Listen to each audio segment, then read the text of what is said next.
and this is why I wanted to ask you about the lyrics. Yeah. And follow me where I'm going with this. When I heard the lyrics, like listen to them, much like you, the first thing I noticed is like the focus is on the melodies. Mm-hmm. But what I would tell you is that if another rap artist from Slick Rick's time were to try to do Hey Young World, writing wise, it would go the way that they did it.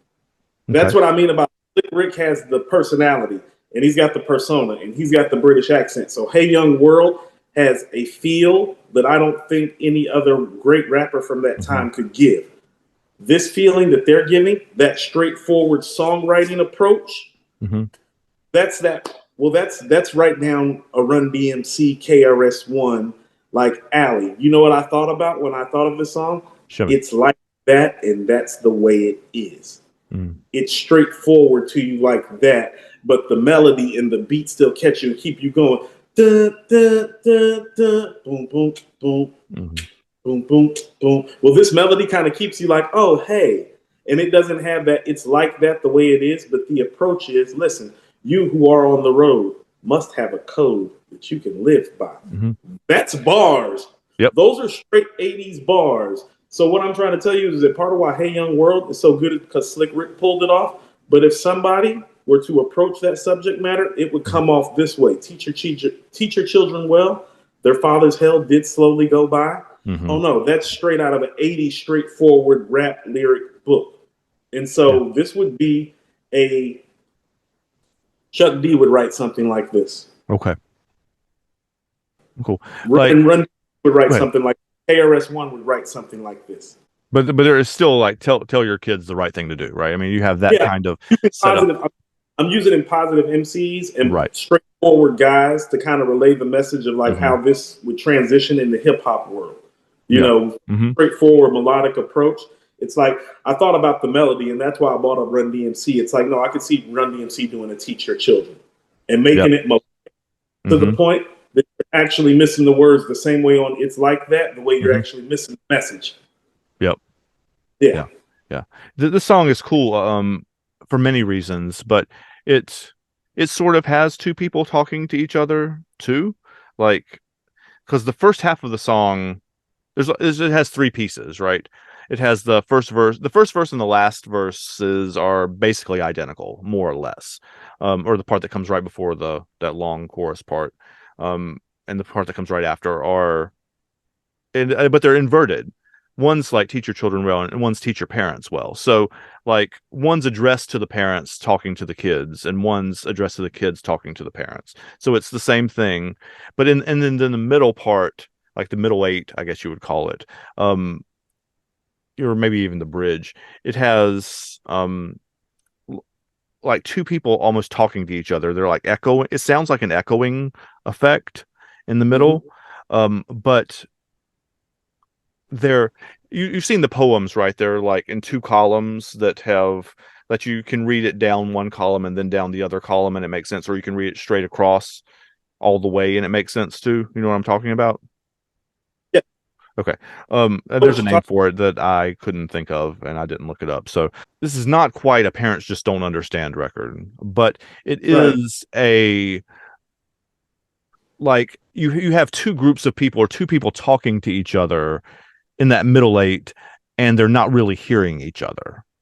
Like they're saying what they're saying back and forth, but it's not like in Slick Rick's song where you have like there's multiple people talking, but they're like responding to each other and picking up on each other and continuing the line or whatever. These are like two things going on at parallel that are not. It's like it's a miscommunication. Like you say the parents say these things to the kids and the kids aren't listening, and the kids say these things to the parents and the parents aren't listening, and they're not really hearing what the other person is saying. There's no call and response, like the Slick Rick record. Yeah. Like there's the call, there's the response. That middle ground is kind of like gray area, muffled sounds, miscommunication, flag on play, malfunction, breakdown. But I think, I kind of felt that was intentional. It was absolutely on purpose. Like they're showing that. Well, when you spoke about how precise they were, I was like, then that was intentional. Oh yeah, absolutely on purpose. Yeah. I don't know this because I never heard the Hollies version of it or the demo of it or whatever. It's like the original, because I think they probably recorded a demo and said, I'm not going to use that. My guess is that the original version had the part that you quoted, and the teach your children well, like the first verse and the last verse, but not the middle part. Or I would imagine that Crosby and the rest of the guys added either the whole middle section or at least the echo part in the middle section. Right. Again, this is purely speculation, and somebody can probably get in the comments and tell me that I'm wrong, or, we can interview Neil Young and he can tell me I'm wrong. That'd be great. But um, but that's how it feels like as a songwriter craft feels like to me anyway. I can get with one of that. A lot of what we do here is forecasting and prognosticating because we were like small time artists at one point. Mm-hmm. And so we obviously did not reach any Crosby, Stills, and Nash or Slick Rick or Bob Dylan. Definitely not Joni Mitchell heights, even though we're both great writers. Mm-hmm. But I think that there is some insight to what you are sharing. Right there. Like, because I can feel some of that. And some of the fun is in the not knowing that for certain. Yeah. It's the vector of it is some of the fun of what we do. It's like, I don't know for certain, but the artist in me certainly feels that way. Yeah. And that's what the regular person gravitates towards too. Yeah, and that's one of those things that I hear famous authors and famous writers and whatever say all the time. John Green is the one I heard say it most recently, but lots of people say versions of this, that you can write a thing or make an art, like a thing, and put it out into the world. But when you put it out into the world, it doesn't really belong to you anymore.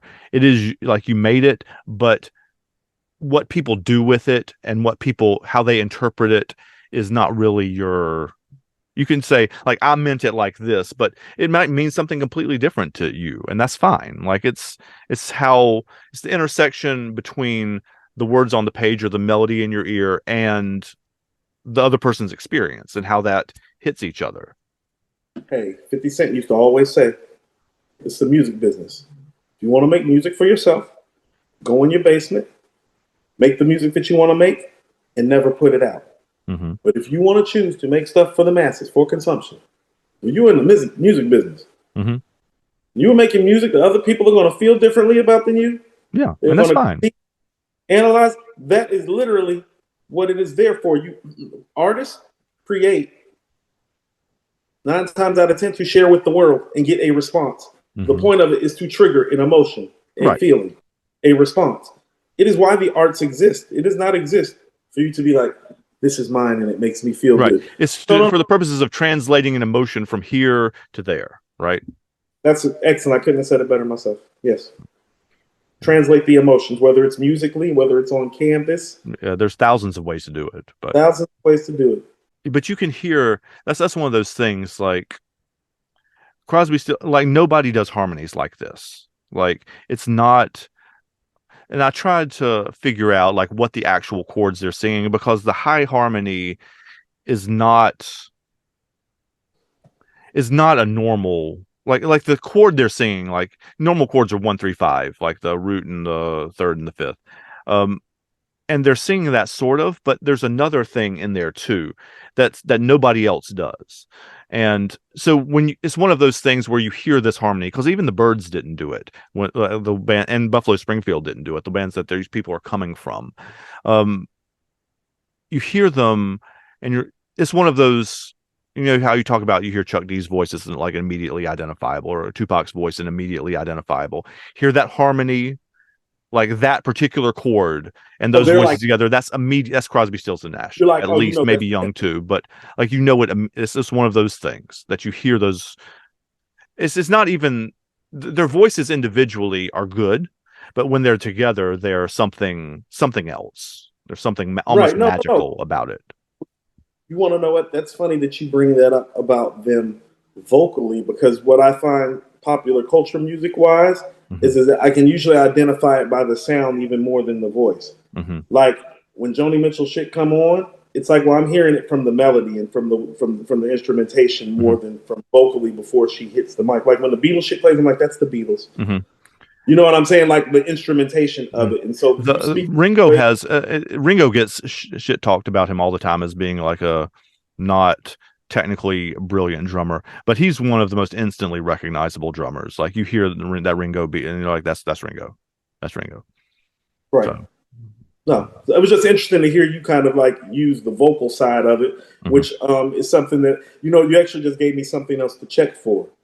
You know, I've been picking up on people musically more than vocally, and so like that's a good identifier and place for me to look is that precise nature of the rhythmic chord and harmonization of Crosby, Stills, Nash. So. The only other band that I've ever heard do that is another supergroup band with Sean Mullins and I forget who the other people are in the 90s called the Thorns. They sing like that. Matthew Sweet is another one of the members. I forget who the third one is. I'm sorry, guys.